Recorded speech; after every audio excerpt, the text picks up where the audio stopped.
So, let's begin the second stage of our review of 3 brands of pencils. These are Prismacolor Premier, Arteza, and Faber-Castell Polychromos. As I mentioned before, Arteza was actually provided to me for review by the guys from Prisma Pencils, and to understand whether it's worth purchasing these pencils for us to promote them. So, the first stage, you could say, had mixed results. For example, the white color definitely loses to other manufacturers in terms of coverage. The dark colors are rich and bright. Let's see how it works in practice. It will be absolutely clear from the result of the drawing which pencils are better. Of course, I will make the same drawings with each set of pencils. And of course, I will also try to get the most out of each set of pencils. I'll start with Prismacolor. So we'll have a green eye. I'll show you a photo of this eye, or rather, I'll attach it in the video description. First, we start by removing the extra lines. Where we have the upper eyelid, we can leave it as it is. There are dark colors there, but for the lower eyelid, it's best to remove almost all the pencil lines. When we remove the extra lines, you can remove it, start working in color already. Actually, as a base for sketching our drawing, I usually take some, well, if I'm doing a portrait, I take the peach color 939. And I outline the lines of the eye more precisely, more clearly, for understanding the forms. Well, that is, we've removed the pencil, right? And so that we can fix and not lose our... The lines, I just emphasize them. Now with a colored pencil, with a color that won't interfere. And we move on. It's better to fill in the dark areas so that we have a contrast. That is, if we have white on the sheet, then it's very hard to find any light tones.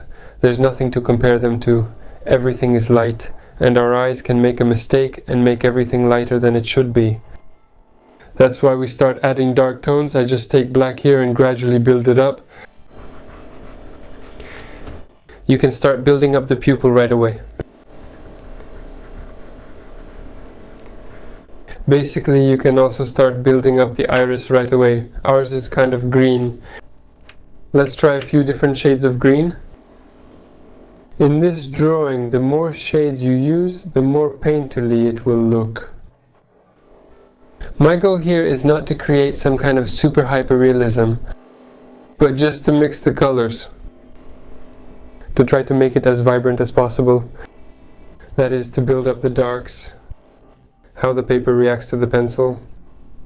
I took the Prismacolor specifically at the beginning because they're the most familiar to me. And most likely, I'll get results with them faster than with any others. With other pencils, I'll have to get used to them as I go. Now I'm using a darker green than an even darker shade. And here we have this dark green. Well, actually there's also 908, which is dark. That still isn't enough. Add some blue, maybe a bit of black, and darken the top a little. So, Prismacolor is good. That is, we take one color, then a second, a third, and our paper allows us to keep adding more and more, like this. Again, the paper is important because on regular paper, like some standard drawing paper for example, it basically works too. This paper is quite sturdy, but it doesn't hold as many layers. So, I take 901 indigo and darken the top even more.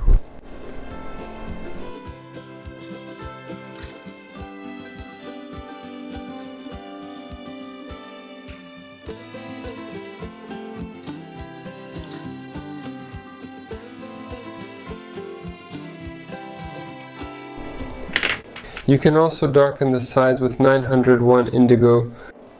Out of habit, I automatically explain how I draw this. When I'm drawing, I explain how to do it, even though it's not really the main thing in this review, but I still explain it by default.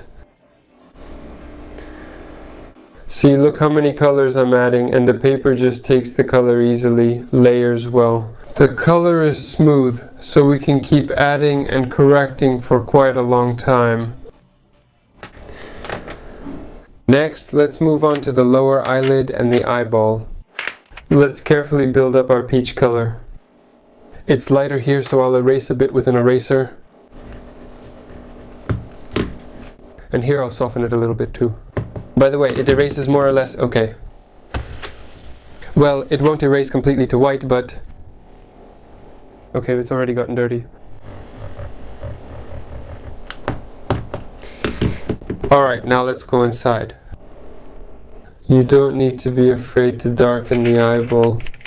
You can start with purple. The strokes usually follow the shape of the sphere, like we have here. In the same direction. Never use cross-hatching.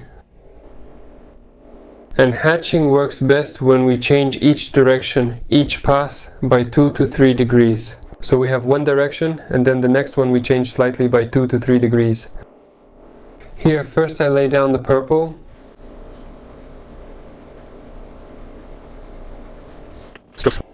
Then you can lay down the blue ones.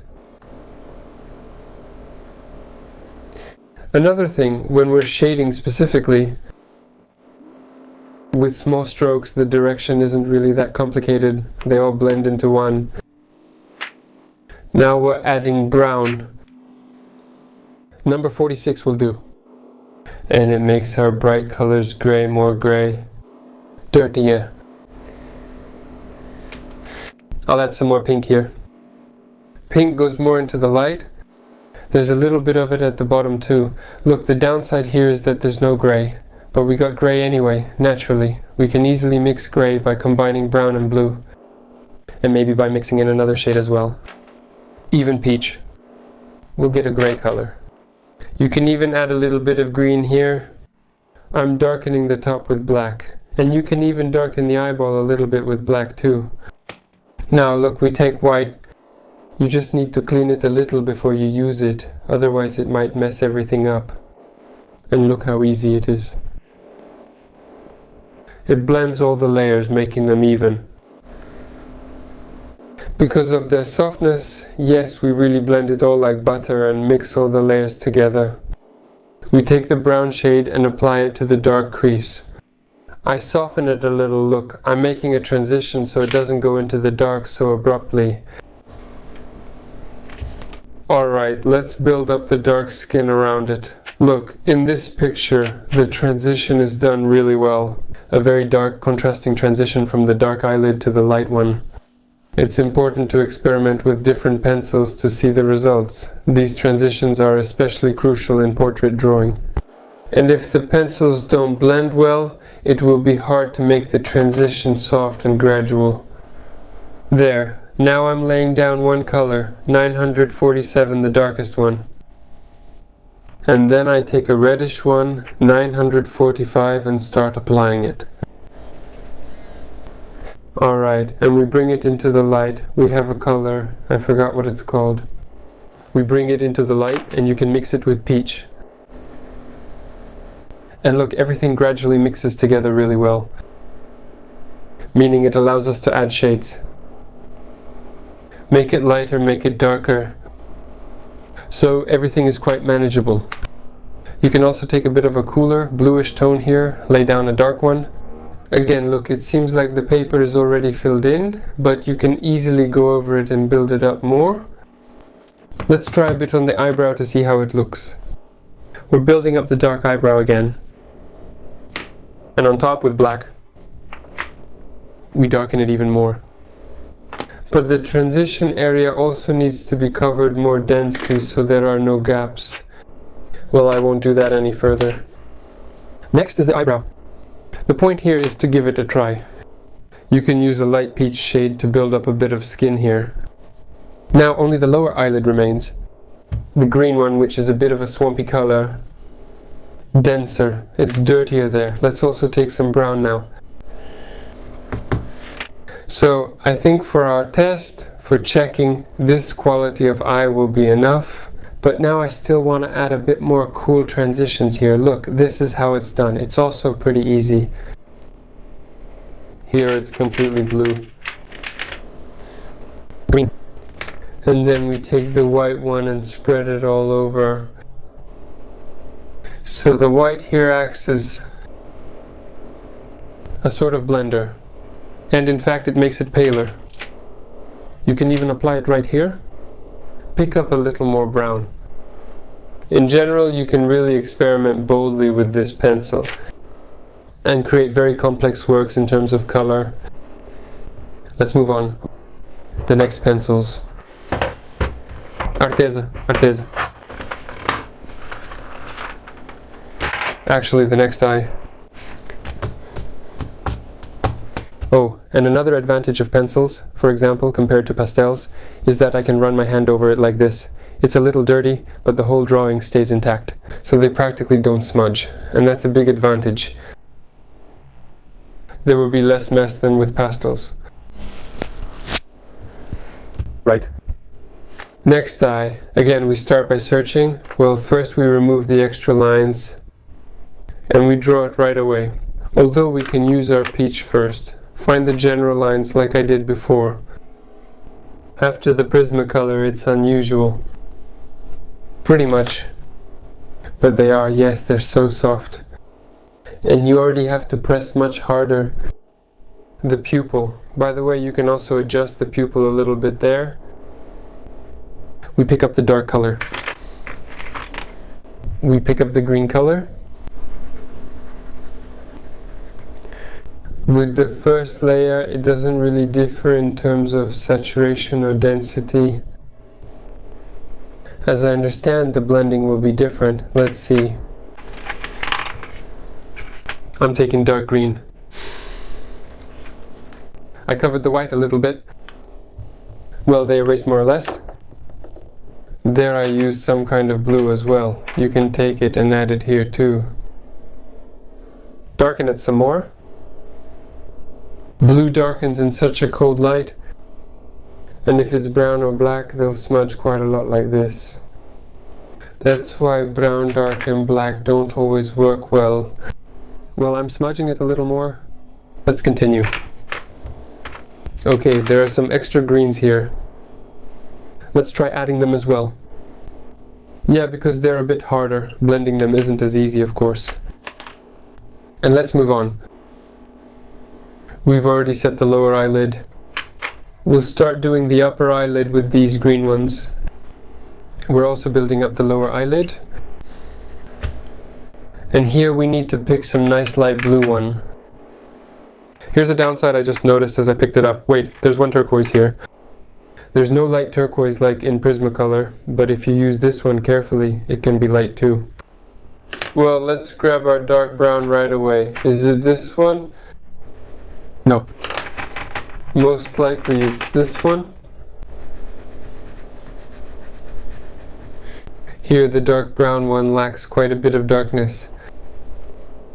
But we'll mix it with the black one now. And let's see. If it darkens well, then basically it'll still be great.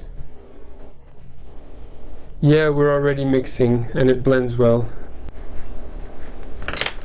Okay, I'm taking some kind of dark green. And I'm adding some of this with this as well. Okay, I'm mixing a little bit right here. Maybe a slightly softer black so there's a border. By the way, I used burgundy, or some kind of brownish red like this. Of course, it's much harder to get the pencils out than Prismacolor or Faber-Castell. That's not critical either, of course. Alright, and the main thing is to try out these grays now. Since we have grays here, of course, we'll use them now. Although we could try mixing the same colors. So let's try mixing instead. We took purple and blue. Here, of course, the purple is brighter, more vibrant. Let's try it now.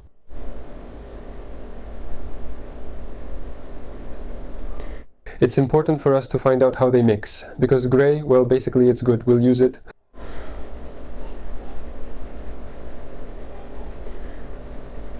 Since these pencils are harder, you need to be more careful and apply this first layer more gently.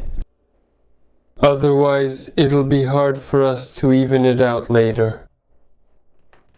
Alright, purple. Next, some kind of light blue.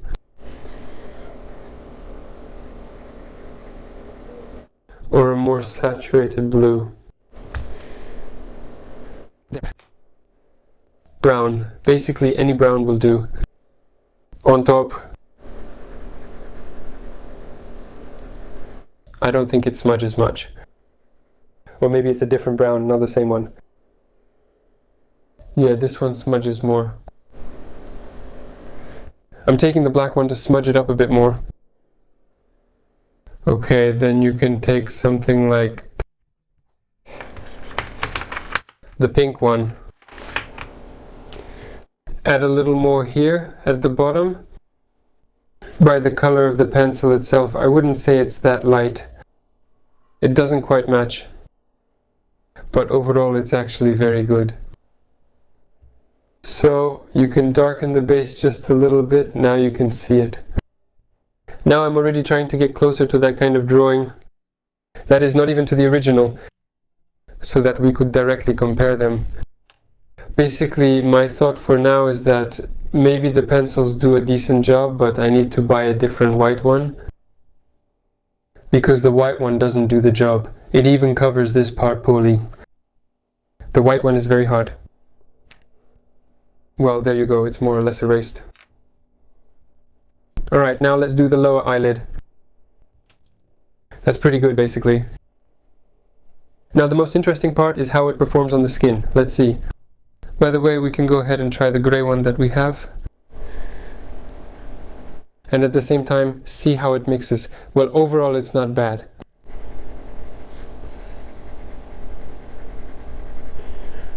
It also allows you to add more, but it might not let you correct it as easily anymore.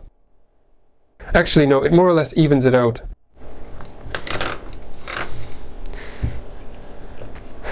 Alright, upper eyelid skin. Alright, this is our dark chocolate. Basically not bad. We do the same thing, a gradient, from dark to light.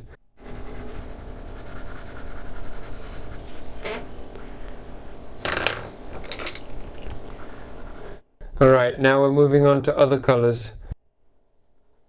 Well, they're behaving pretty well, considering that I'm using these pencils for the first time right now. And basically it's working out. So, if you get used to them, to their hardness, then, well, actually they're pretty good. Yeah. Now let's add some black to make it darker, and then move on to this color, which is peach. Yes, quite. So, white loses 100%, but overall the layering looks really good. Alright, we'll define the eyebrow in a moment too. We can also bring it out here using purple or blue. And even it out with a bit of white. More or less, yeah, we're evening it out. Alright, now let's do... I want to adjust this eye a bit for the shape, lift this eyelid up a little. Let's try to fix it right now. I'm toning down the black here using purple. It's fine. It's controllable. We'll find the brow. It's fine. Good contrast.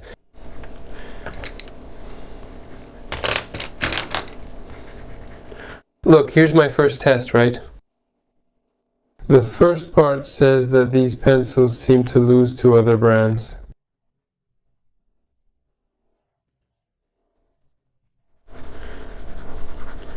But in practice, which is much more important than the first stage, we really just need the result of the drawing, not the fact that the white pencil works differently. Judging by the drawing, they actually do a very good job. And the darks build up on top, which is very important. Now I'll remove a little bit of the excess. Done. Well, yes, it erases quite easily. Alright, let's add a bit to the lower eyelid as well. And basically, everything is clear with the pencils. It's quite manageable, you can blend them really well. And again, yes, considering that I'm used to one type of pencil and now I'm trying different ones, my first impression might naturally be that no, these pencils aren't as good, not as comfortable. But now looking at the drawing, it's already clear that even if you approach it from an unfamiliar angle, I mean, if you're not used to it, by the way, I haven't drawn the eyelashes yet, let's draw them now. Let's see how the black works. We'll also use the black Prismacolor now, by the way. Same thing here, the eyelashes. The downside with Prismacolor is that the white, since they're so soft, the black can't really go over it that well. Look, the difference will be very noticeable now. Because they're softer, the black can't go over the drawing as darkly. But this one, since it's harder, it lets you go right over the top, just like Faber-Castell. You'll see it in a moment as well. It's dark here too, but we're not working on that area yet. Yes, that's because it's harder, the black works better. So you see there are two sides to the coin. On one hand, softness is good when we're working with white on top, when we're blending. On the other hand, the dark one is harder, which allows you to apply it more strongly. And that's why there's a solution for both problems. For Prismacolor, you can buy a dark hard pencil, and for Arteza, you can buy a white soft one, also Prismacolor. And then everything will work very well. I'm already trying to prepare it the same way as here. I think we can finish here. The meaning is clear, but it's unnatural and not very good. I didn't try to draw everything perfectly, but judging by the result, it's not any worse. To my surprise, by the way. For some reason, I was almost sure right now that it would be much worse. Continuing on, everything mixes together pretty well, and you can even it all out, for example, with white. Take it and polish everything until the surfaces are smoother, that is, so the transitions are softer. It's still acceptable to do all this. To be continued. Okay.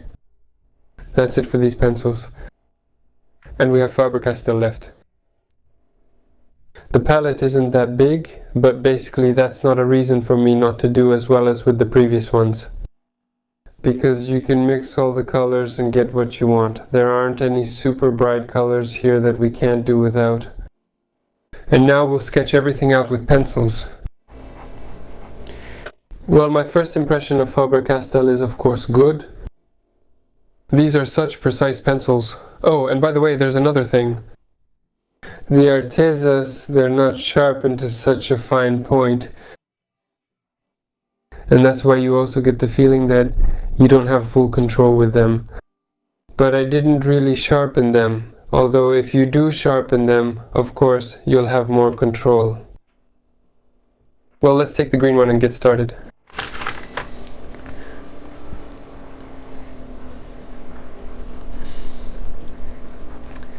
As you can imagine, the further I go, the less I feel like drawing in detail. But I'll try to do it anyway. Similarly, in terms of quality, so that it's visible, that green with yellow is missing here. We'll mix it now. See how cold the green is here?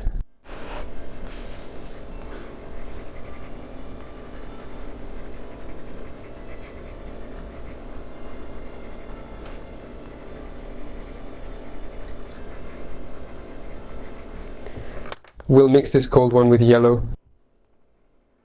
Ours will be just like this, you see. Like this. The shades, of course, aren't that crucial or exact here, although in general it's useful to pick colors to understand how everything mixes together again. But everything also mixes perfectly in Faber-Castell. But in general, everything in Faber-Castell should be even better than the others. Let's try to figure it out now. The color goes on, of course, quite pleasantly. And now let's add some shadows. There's gray here. By the way, that's a plus.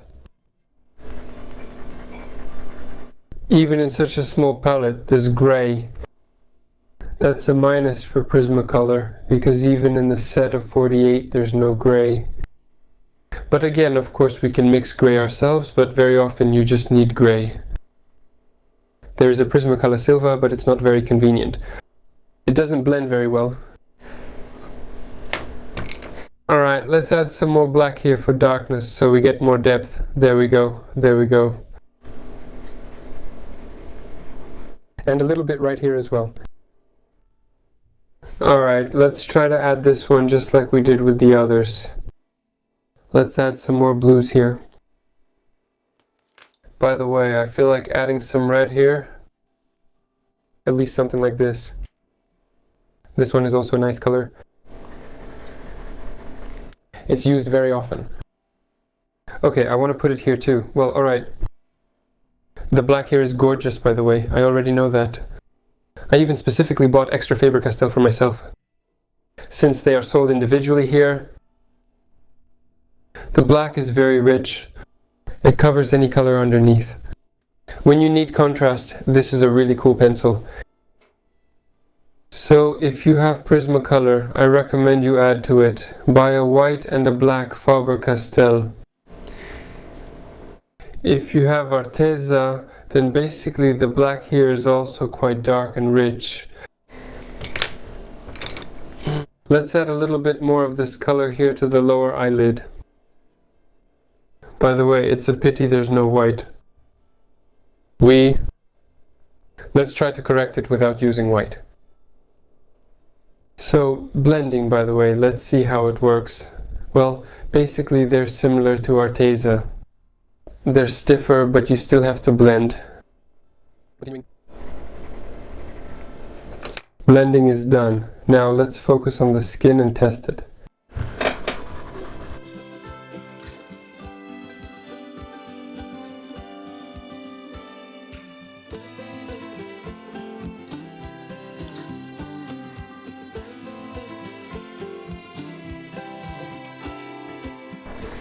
Judging by how quickly everything works out for me here, they are actually very manageable. Or maybe it's just that I'm drawing the third eye already, so I want to get the result faster and compare. Alright, let's add some more black. You can go ahead and add the eyelashes right away. Like I said, the black here is gorgeous, look. What's the beauty of it? We can sharpen it really well. By the way, I didn't sharpen the pencil here. If you do, it'll be thinner. And it'll still be firm, even if we sharpen it to a very fine point. This gives us a really good opportunity to make thin, contrasting things. A gentle eyebrow transition with no highlights beneath the brow. It starts for us somewhere around here. Well, here the brown is a bit weaker, but again, yeah, maybe that's just how it is in the palette. But in the big palette, the other is good. Here we have, look, the same thing. I won't really draw the eyebrow right now. Oh, you know what? We can try to cut out the white part. I hope you can see that the little white hairs are being cut out. Yeah, here too. And probably here. So, you can easily add some little hairs on top later. Thin light ones, and it will look great. Add some black as well, and it will be just perfect. We can begin drawing conclusions about the pencils. From memory, you should, as you can see, I didn't really draw it out here, Faber-Castell. There was no understanding. Oh well, actually, the only thing now is that we can, by the way, go into the light area here. Well look, everything is very close, very similar. And what conclusions can be drawn? You can confidently work with any of these brands and get quite a good result. That's one of the conclusions. I'll finish the drawing now and then I'll specifically talk about the pros and cons after this kind of practice. So, friends, for the second part I got these 3 drawings made with different types of pencils. And regarding Faber-Castell and Prismacolor, it's pretty well known that these are high quality, well established pencils in every respect. Right, as for Arteza, if anything I can comment on the quality of the pencils, how they lay down color, their brightness, saturation and blendability. From the drawing, you can see that the quality is quite high and the result turns out well. There you go. These are quite manageable pencils, they're really great for practice. And with these pencils specifically, for example, the white pencil loses out compared to Prismacolor. It's quite noticeable because it's not as soft, not as opaque. Right, and everything seemed fine, and even after I finished these drawings, I was almost sure that the pencils were decent. But then Yulia Emelchenko wrote to me in the comments and suggested I watch her investigative review, where I was really surprised by how thorough the research was. And what I learned from it is that, as it turns out, their light fastness is actually much worse compared to other brands of pencils. That is, within a month, some colors completely fade. That's definitely not good if you want to make drawings as gifts for someone, so they can hang them up and enjoy them. And if in 6 months this drawing becomes kind of semi-faded, that won't be cool.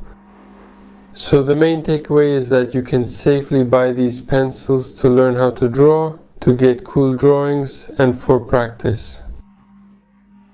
But they're not very suitable if you want to make professional drawings, sell them, do commission portraits or something like that. Right, but in any case, I want to make a portrait with these pencils and work with them some more. To really feel them out, to find some real advantages, maybe some pencils that stand out compared to others like Prismacolor. And use them individually, that is, together with other pencils, in order to get an even better result. That's all, I think. I was glad to share my experience with these pencils with you. Good luck with your art. Bye.